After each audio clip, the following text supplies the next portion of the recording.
Hello everybody, my name's Iggy. I'm here today at the Port Kembla men's shed. We've been a part of an organisation that's helped us put these little babies together, and these are what we call the Port Kembla Spitfire. And they're really a very simple little billy cart that anybody's able to assemble right in your lounge room or wherever there's place. It's a great family activity, and the whole idea is the kit that you can purchase for these lovely little carts contain everything that you need. They're not judged on their speed on the day of the Port Kembla Billy Cart Derby, but rather about the way they're decorated and the way that they're presented. These are all about fun. Right, firstly, you need to make sure that you are appropriately dressed, as you can see, and working in a tidy space where you've got enough room to lay your cart out. Now, when you purchase your little kit, this is what it will look like.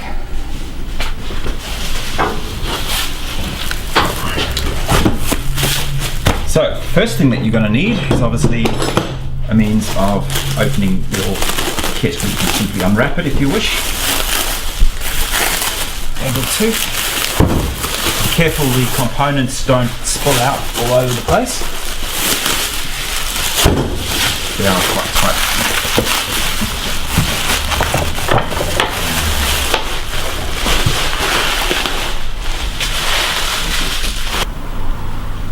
So once you've unpacked all of the components, lay them out nicely so you can see exactly what you have and check them off against the checklist. So very basically, you should have 2 timber axle trees, 2 steel axles with end caps on the end.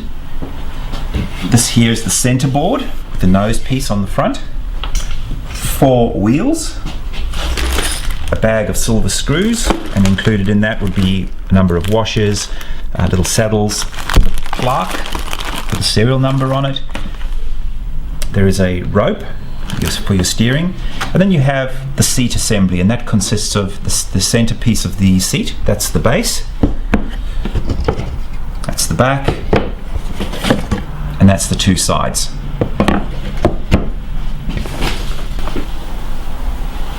Next, we need to check that we have all the tools required to assemble the cart.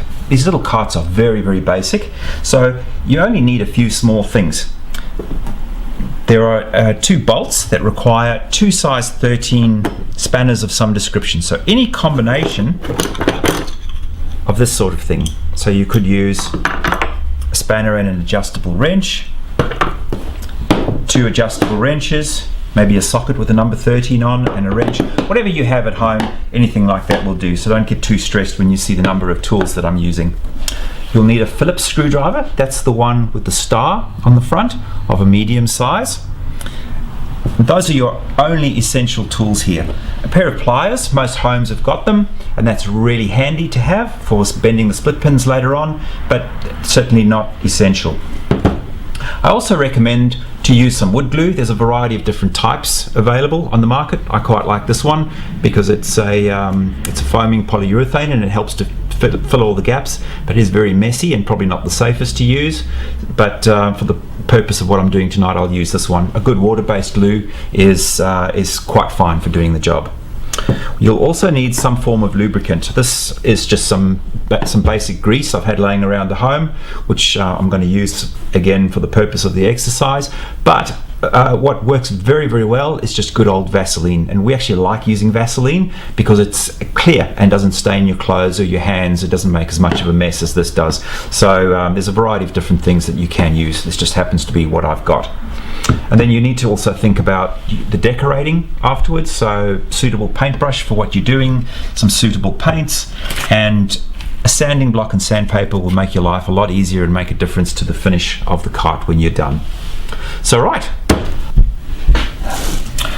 the first thing I'm going to do, it actually breaks slightly from the sequence that's in the instruction manual. It's absolutely not essential what your sequence is of doing things, but I'm going to paint this whole cart before I assemble it. So before I do that, I'd like to have the seat assembly done. So I'm going to start with that. before we put the whole thing together, because it just makes it easier than painting around all the components that we screw onto it a little bit later on. If you're choosing to use it in a natural timber state, well, there's no worry at all. You can simply follow the sequence that's in the instructions. So the first thing we want to do is lay out the components that we need for the seat. Now, just be aware that these carts are handmade, so every one is slightly different, and what you need to do is locate the holes on the seat to the holes that are on the sides and the back from here. So the first thing you need to notice is obviously the little guide rails are at the bottom, and you'll notice there are some holes, so we know where the holes are drilled. That's for the back, so we already know how that's going to sit. You would have found the little bag with the screws, and they're labelled 30mm timber screws to assemble the seat.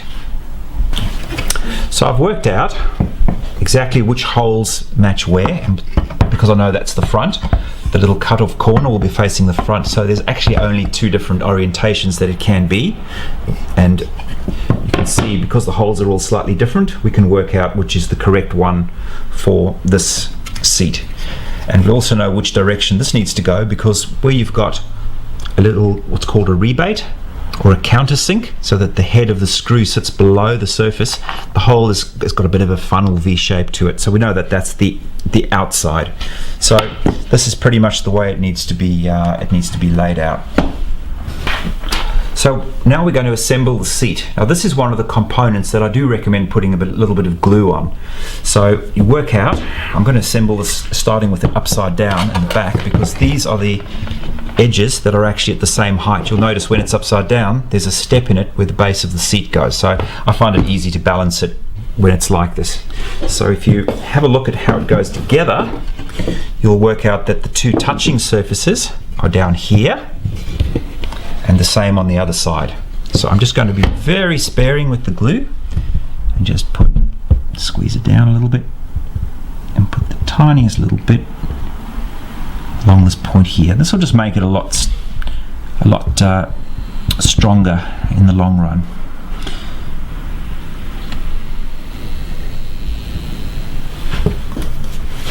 Right, now being careful not to spill the glue everywhere. Just do this one side at a time. Like that.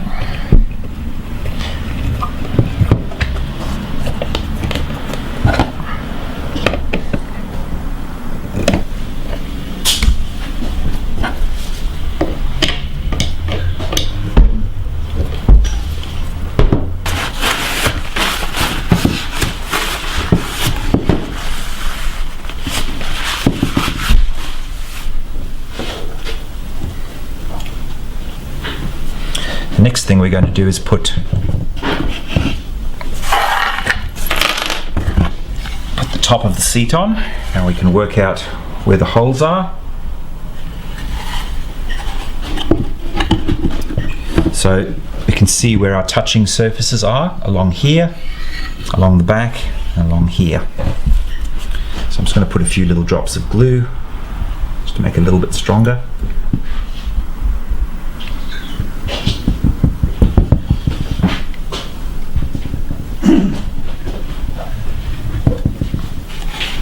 I'll put a few drops down the back as well.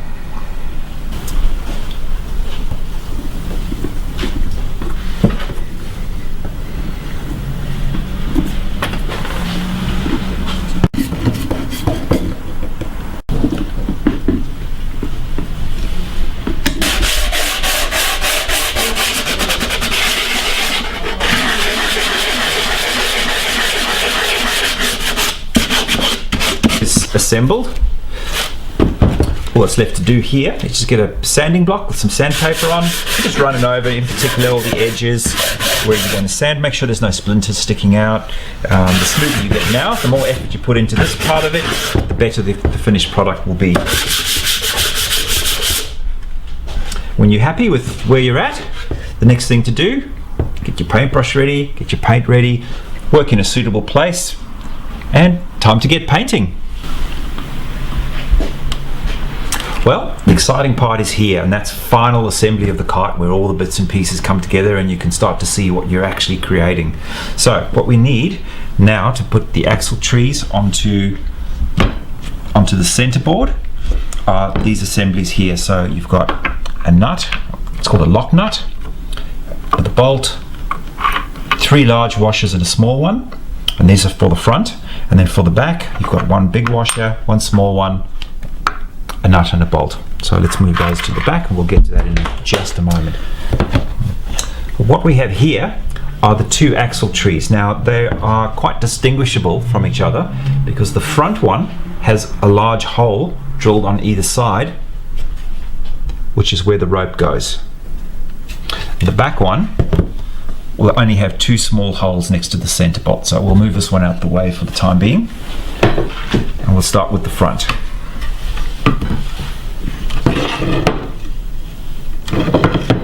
So what we'll do is we'll put the big washer over the bolt, off to the side, and slide it up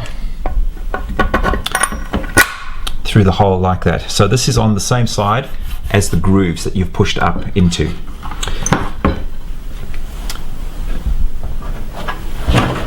Next, I'm going to take 2 of the washers, and this is where we use our lubricant. So this is a bright blue grease. You don't have to use the bright blue. Some Vaseline, which is nice and clear, that will do just fine. So I'm just going to put a couple of dabs onto the thread over here, and also I'm going to put the first washer on, and a couple of dabs of grease onto the mating surfaces of the 2 washers, because this is where your steering slides on each other, so we want it nice and smooth and lubricated. So grease side down, there you go, and that would slide really nicely and smoothly to there. So next,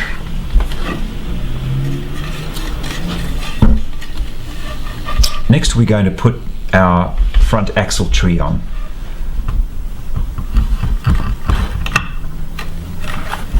Sliding that on. Now note that the axle is on the back of the kite, and the 2 big holes are facing towards the front. This is the front, this is your nose cone, and this here stops your steering. It's very important. That stops the steering from moving too far and throwing you off the kite. So this is where we put another little quick dab of lubricant on the thread, and then we put our little washer on, and followed by the lock nut. So it'll only screw on to a certain point, and then it will jam. That's because the locking mechanism has grabbed hold of the bottom to hold that in place. Loose. Same size top and bottom, so I can do that.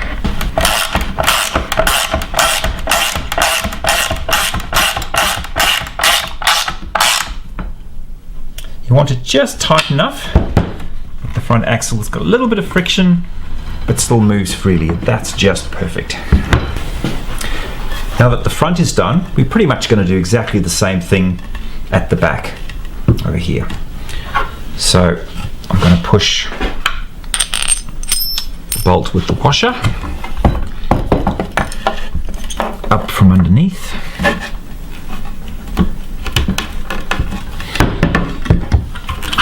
A bit of paint in it now, so little tap, and there it is. Then now note here that there's no washers in between because this is not going to be moving. Locate that on, the small washer into situation, and again make it a little bit easier if you've got a few dabs of lubricant on the thread. Otherwise it can be quite stiff putting the lock nut on.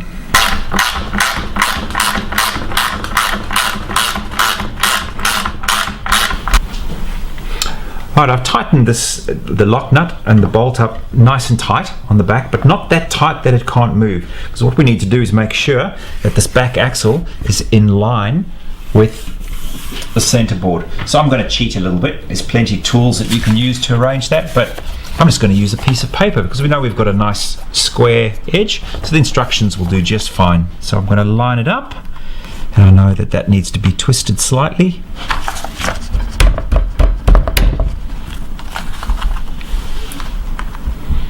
There we go, I've got a nice perfect corner in there. That'll do us. So next we're going to secure the axle in the correct position, and I'm going to simply use these 2 screws. They come in a little bag that's labelled 40mm timber screws to secure seat and axle to cart. So just pop that in there and there. So once everything is straight, that's what's going to lock the back axle in place so it's not going to wobble around.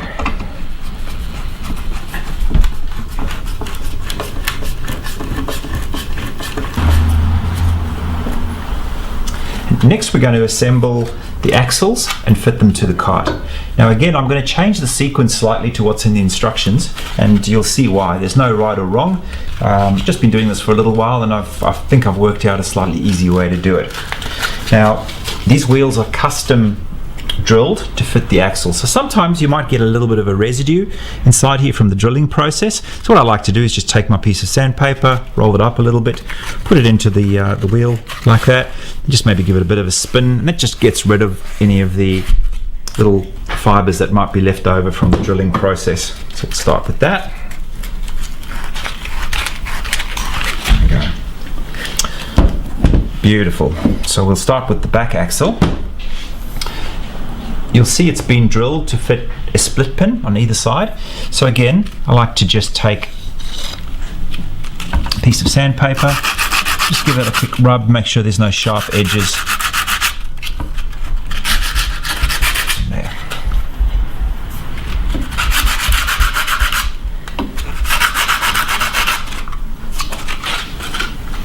So there we go. Now, watch carefully because this is slightly different to what's in the instruction manual, but this will, you might find, will make your life a little bit easier.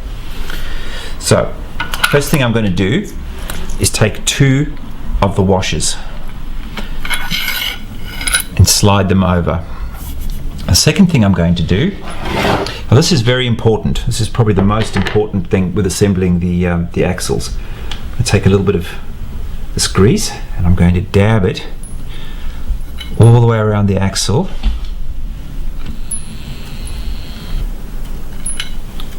On the end where the split pin goes. And that's going to do a few things for us. Make it hopefully a little bit easier.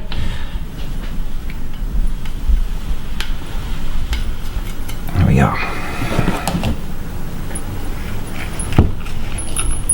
Just with a nice twisting motion. This might be a bit tight, but that's alright, it'll loosen up very quickly as it goes in.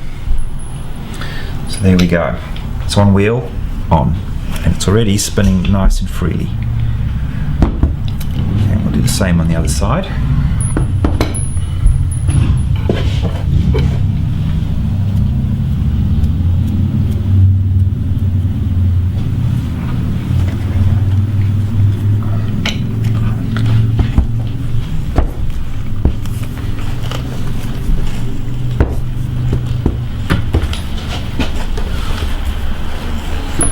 Slowly work it through.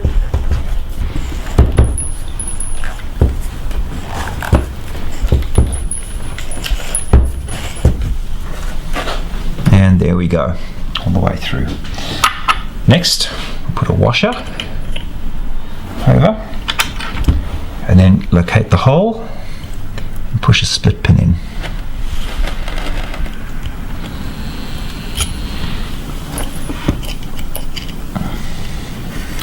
Sometimes you get a little bit of plastic fuzz from the wheel as it goes through.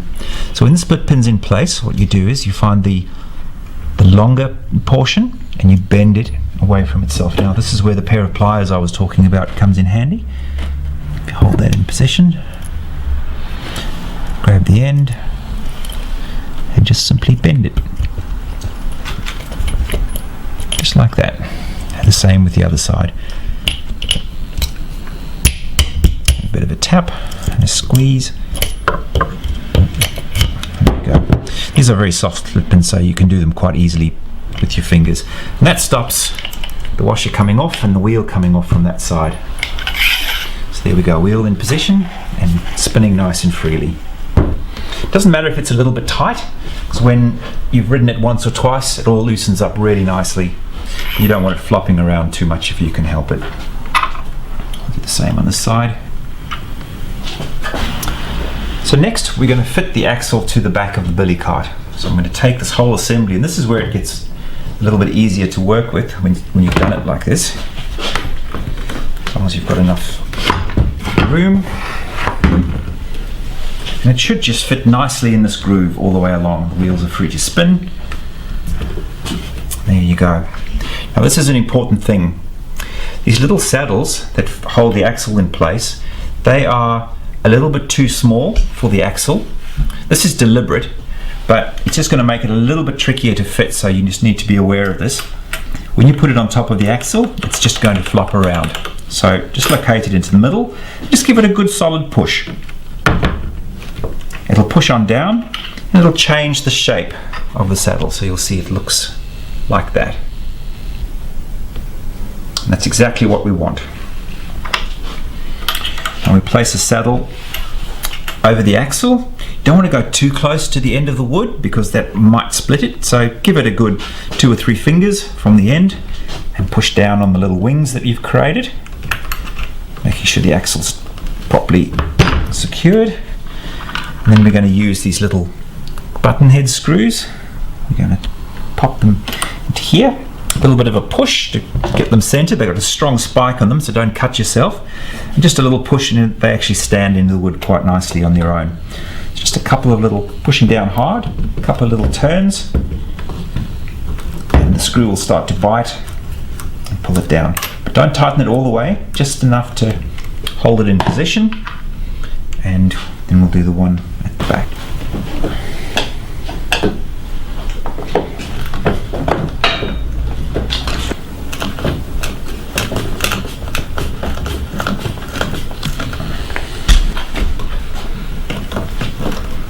So you'll notice that there are 4 of these little saddles that go across the axle. That's just for safety, to hold everything together.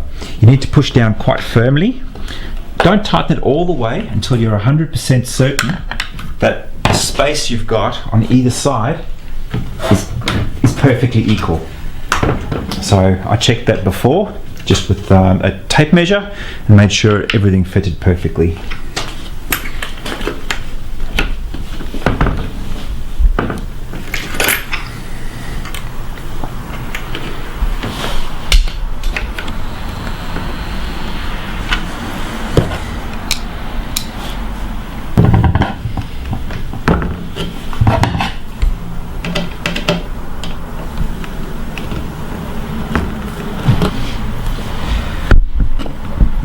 So I hit a slight little snag in that when I was screwing the wheel onto the shaft, I've twisted the little end cap, so I've misaligned the hole, so the split pin's not going through. So I'm just taking the pair of pliers, making sure that the end cap is all the way in, and I'm just simply going to twist it around until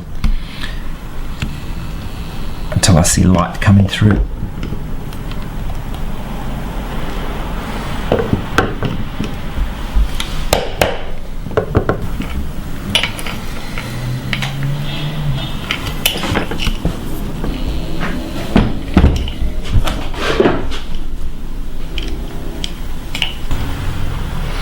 Time to put the front axle on.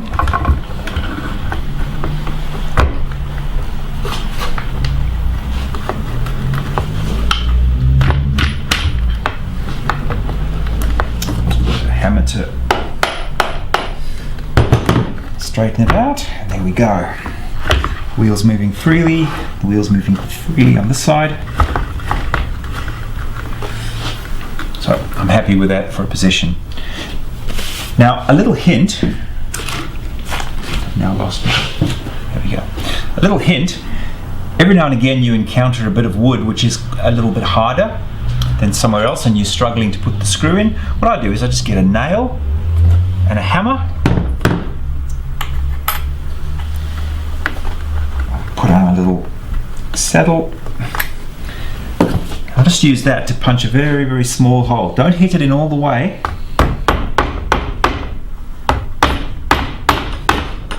Just enough to get the screw into position and biting, and then simply pull it out again.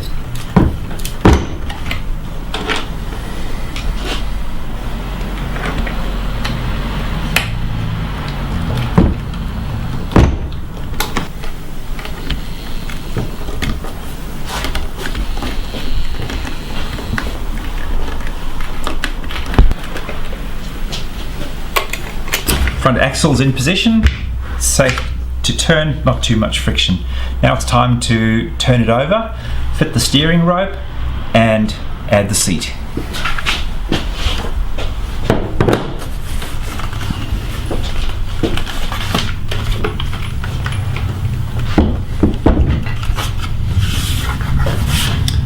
Here we go. So the steering rope, this is nice and easy to put through. Push it through the hole. Now there's a special knot that we're going to use to do this. I've got diagrams in the instructions. It's called a figure of 8. It's very, very simple. Hold the rope, turn it over itself, under the rope again and back through the hole. So it looks just like, if I pull that through, a figure of 8. Pull that nice and tight. That makes a nice big solid knot. It's not going to go anywhere. And that will lock in nicely. So we'll do the same on the other side. So from the top down, push that through, do our special knot, feed it through. See, there's the figure of 8, nice and tight. There we go. Now at this point we're ready to fit the seat, and it's going to look like a billy cart should. Just a little tap. There we go. Now what you should do at this stage is get the child to sit in the cart, put their feet on the front axle over here, and work out a comfortable position to be sitting in. So let's just say we've measured the kid and this is where we want to be. Just slide this up and down. Don't glue this portion, although it's tempting sometimes, because you might find the cart will be inherited by another kid, or the kid who's in the cart might grow. So simply by undoing the 5 screws in here, you're able to readjust the length of the cart to accommodate different riders. So you'll find a little packet that says 20mm timber screws to secure seat adjusters. Nice and simple. And here we go.